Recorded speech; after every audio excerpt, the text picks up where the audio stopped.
You feel her watching you, but she's not seeing you. She's seeing a blueprint, a character in a story you never auditioned for. It begins with a glance. Her gaze passes over the man you are and lands on the potential she imagines. You sense that look, that spark of expectation. Or is it calculation? You believe you're being recognized, but you're not. You're being evaluated, appraised like raw material, ready for her to sculpt her ideal. The final sculpture, however, is never you. It never could be. And the psychologist Carl Jung saw this pattern with devastating clarity. He didn't offer gentle pep talks. He delivered the stark observations of a man who spent his life exploring the hidden depths of the human psyche. Jung's entire mission was to chart the unconscious, the vast, silent part of our minds that runs beneath our waking thoughts. And within it, he identified something powerful about women. He saw that they don't always love a man for who he is. They can love an idea of a man, a fantasy, a mental projection. And the most unsettling part? Often, they have no awareness this is happening. You assume she's selecting you, but what she's really picking is a version of you she's constructed in her private narrative, a psychological stand-in to fill a role in her personal drama. And if you stop following the lines, she replaces performer, not the plot. Jung named this the Animus, the internal masculine figure that lives within every woman. When this animus is raw, unformed, or unexamined, it can dominate. It becomes the invisible driver that pushes women toward destructive partners and away from healthy ones. It fuels arguments with no foundation, control without purpose, and rigid judgment without self-reflection. Jung was blunt. He described this as a kind of possession, where a woman may not realize she's no longer acting from her true self, but from the unconscious grip of an inner masculine ideal. And men, you get ensnared because you weren't taught to recognize it. You mix up being wanted with being understood. You assume being selected means being seen. You trust her words when she tells you you're special, when in truth, you might just be the newest candidate to play a part she's been writing since girlhood. When the fantasy shatters, when the illusion breaks, you're left dazed, hurt, and questioning your own worth. But you didn't fail. You simply stopped being a believable character in a story that wasn't yours. Jung taught that the escape from the psychological maze is through individuation, that lifelong journey of becoming a complete, integrated self. And here's the difficult reality. Most men never begin that trek. You've been conditioned to pursue acceptance, to crave affirmation, to allow others to set your value. And if you continue, you'll keep reciting the same part repeatedly, being swapped out each time the plot demands a new face. Individuation isn't easy. It's demanding. It forces you to meet the aspects of yourself you've hidden away, the fragile, the doubtful, the wounded parts. It insists you quit faulting women for not recognizing you and start recognizing yourself. Because here's what Jung grasped that many men miss. You don't mature into a man by being selected. You become a man by selecting yourself. Your value isn't granted by her attention. You claim it by standing firm, fully conscious, fully accountable, fully present. A man who has met his own shadow cannot be captivated by a projection. He ceases to be a puppet in another's fantasy. He writes his own life. Jung noted that the modern man's great pitfall is a rejection, but his readiness to reshape himself into any form he thinks will be welcomed. You name it adaptation. You call it cooperation. You call it devotion. But Jung had another term for it: self-abandonment. He cautioned that men who neglect their own inner growth become servants to the feminine projection, twisting themselves like soft wire into forms requested by women who may not know their own authentic needs. You cease being men and become personas, grinning, complying, ascending, acting until you lose memory of who you were before the costume went on. And women, they detect this. They sense it deeply. The very traits you believe will secure her affection, compliance, reliability, constant presence, often become a reason her interest fades. Why? Because the feminine nature, Jung suggested, isn't instinctively pulled towards safety. It is drawn to the enigmatic, to edge, to man she cannot entirely categorize or command. The instant you render yourself completely transparent, without limits, without a core, you don't become more cherished. You become overlooked, expendable, interchangeable. And yet, here's the contradiction that traps so many. You dread solitude more than you dread inauthenticity. You'd rather sacrifice your true self than lose her. You'd rather inhabit a part than endure the fear of standing with no audience. But Jung taught that until a man accepts that aloneness, he will not know liberty. He wrote that individuation is a road for the courageous, because it demands you shed the false selves before your physical end, to let the fabricated identities crumble so something genuine can rise. But let me state something plainly. Individuation is isolating, profoundly so, because as you walk that road, you start to perceive things you cannot ignore. You start to notice the performances people give, the faces they put on, the stories they tell themselves for comfort. And when you attempt to voice what you perceive, they may ridicule you. They may label you detached, proud, or intense. They may claim you are the issue. But you are not the issue. You are the reflection. And people often despise a mirror when it reveals what they wish to avoid. Jung understood this. He spent years working with individuals terrified of facing their own shadow, the denied, darker portions of their psyche. And women, Jung observed, are frequently raised in societies that praise them for sidestepping this inner conflict. They are told they're inherently whole, emotional, and perceptive. But Jung challenged that. He wrote that a woman's great peril was her unconscious animus, the internal voice that speaks with misplaced conviction, artificial command, and a hollow sense of moral rightness. He warned that if a woman does not acknowledge and integrate this inner masculine energy, she remains its captive, casting it onto each man she encounters, holding them responsible for a battle she won't wage within herself. And there you are, believing you're her rescuer, thinking you'll be the one who's different, convinced that if you just care deeply enough, demonstrate your worth sufficiently, act correctly enough, she will ultimately choose the real you. But projection doesn't operate that way. Jung taught that projection is a trickster. It swaps truth for delusion. And until both men and women emerge from that delusion, they are fated to replay the same painful cycle endlessly, each blaming the other, never seeing they are both partnering with phantoms. Here lies the cruelest irony. The woman who first viewed you as her champion may one day view you as her opponent. Not because you altered, but because you didn't live up to the ideal she superimposed onto you. And she might not even know she's doing it. Jung called the psychological disillusionment unavoidable when neither person owns their inner reality. You didn't deceive her. You didn't fail her. You merely let down the imaginary figure she invented in her hidden mind. You were never that figure to start. And that is why she may feel bitterness.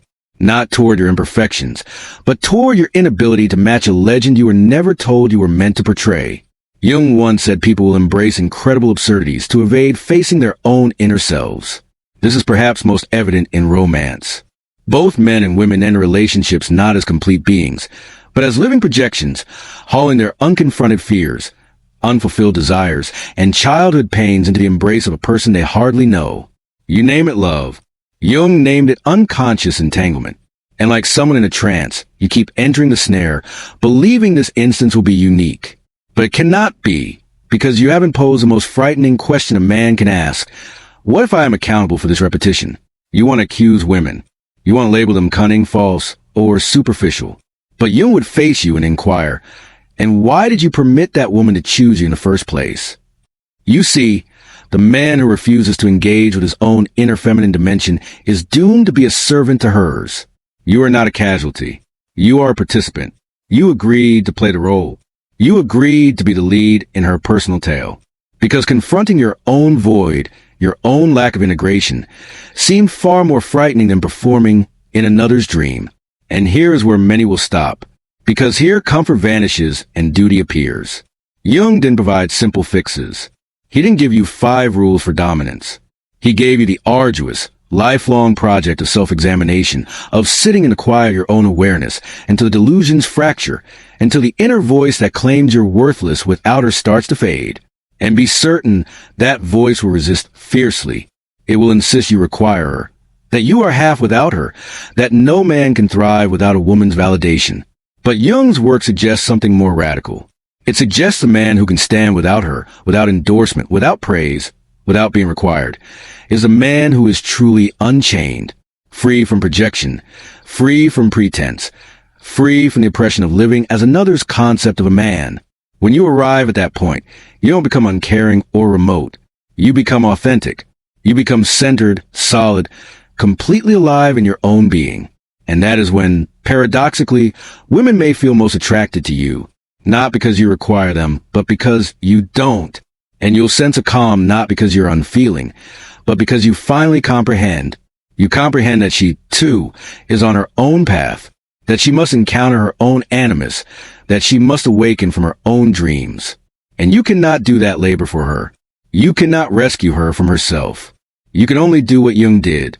You can walk your own road with such resolve that you become a living testament to the truth for anyone brave enough to see it. Most will avert their eyes, but a handful, a precious few, will be grateful for it. And that, my friend, distinguishes being adored for performance from being honored for the man you forged. When that realization hits, when you finally know you don't need to act anymore, you'll begin to sense something odd. You'll sense how uneasy people get near you. They'll feel it even if they can't explain it. The substance of your presence will disturb them because you no longer slot into predictable boxes they use for security. Jung warned that the individuated man is not celebrated by the crowd. He is viewed with suspicion, misinterpreted, called aloof or conceited. But the truth is more confronting. You have simply become ungovernable, uncorruptible, unmovable because you understand the play. And here's what's revealing. The very people who once sought your focus, your validation, your approval, may start to resent you for not needing theirs. Women, particularly those still caught in the dream of an ideal partner, may charge you with being emotionally absent. They'll say you're too cerebral, too detached. But what they truly mean is they can no longer steer you. You've left the theater. You've stopped following their screenplay. And without that script, they don't know how to interact with you because you stopped being a part and started being a person. Jung once remarked that the gods have become illnesses. What ancient societies term divine possession, modern thought calls psychological conflict. And be clear, men chasing external validation are among the most spiritually adrift. You think you're being devoted when you say, I give up everything for her, or she is my world. But Jung would say that what you call love is actually a refusal to hold your own spirit. It's simply projected onto a woman and make her the bearer of your aspirations, your significance, your reason. Because if she carries it, you don't have to. But here's the painful turn. When she realizes she was never meant to carry your spirit, she will let it fall. She must let it fall because no woman, however devoted, can sustain the weight of a man who won't sustain himself. And when she lets it fall, you'll feel devastated. But you shouldn't. You should be grateful. Because in that moment of collapse, you finally confront the truth that the task of becoming a man was never hers to perform. It was always yours. In that stark instant of awareness, you face two paths. You can condemn her. You can grow resentful. You can join the chorus of embittered men who vilify women, scorn them, renounce them like those too afraid to face their own inner vacancy. Or you can do what Jung would have asked. You can look inward. You can begin the solitary, daunting, emancipating work of individuating, of becoming whole without requiring another to finish you. Because the truth is, the woman you seek externally mirrors the part of yourself you've disowned. Until you meet that part, every bond will be an act, every attachment negotiation, every affection a fiction. But when you do meet it, when you incorporate your own inner feminine, you become a man who no longer needs to pursue women. You don't chase them. You don't scheme for them. You don't put on a show for them. You remain steady, firmly planted in your identity. And from that place, something extraordinary can occur. You no longer draw women who desire caricature. You attract women who seek authenticity. And you'll recognize it when it happens because she won't expect a performance. She won't attempt to rewrite your story. She won't become infatuated with a fantasy of you. She'll stand before you, genuine and complete, not as an idol seeking devotion, but as an equal prepared to walk her own journey alongside you. No disguises, no projections, no tactics. And when you encounter her, the authentic her, not the ideal, you'll know the difference immediately. She won't overwhelm you with extravagant promises. She won't treat you as a solution to her incompleteness. She won't lure you with talk of making you whole, because she isn't seeking completion. She isn't seeking a savior. She's done her own work. She's met her own shadow. She's faced her own animus.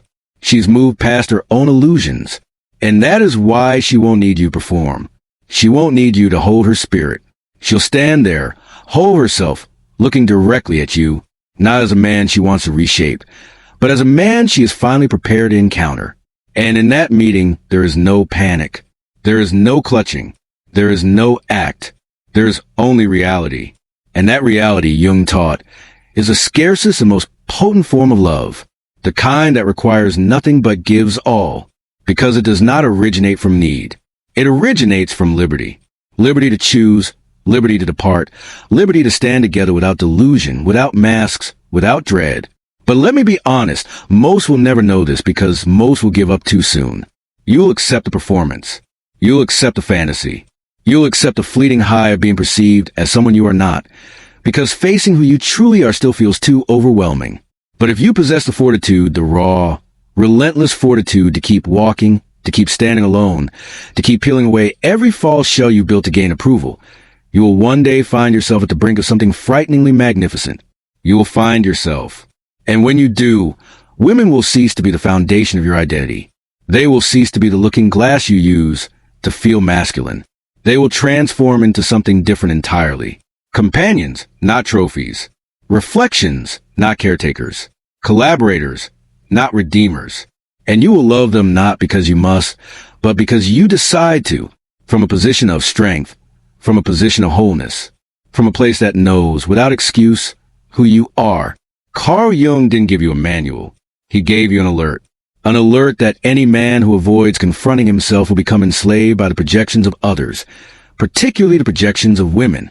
But he also gave you a dare to walk the path of individuation, to stop blaming women for the roles you willingly accept, to stop searching for completeness in another's gaze, to stop waiting for selection, because the man who selects himself completely, without regret, persistently, is the man who cannot be mastered by fantasy.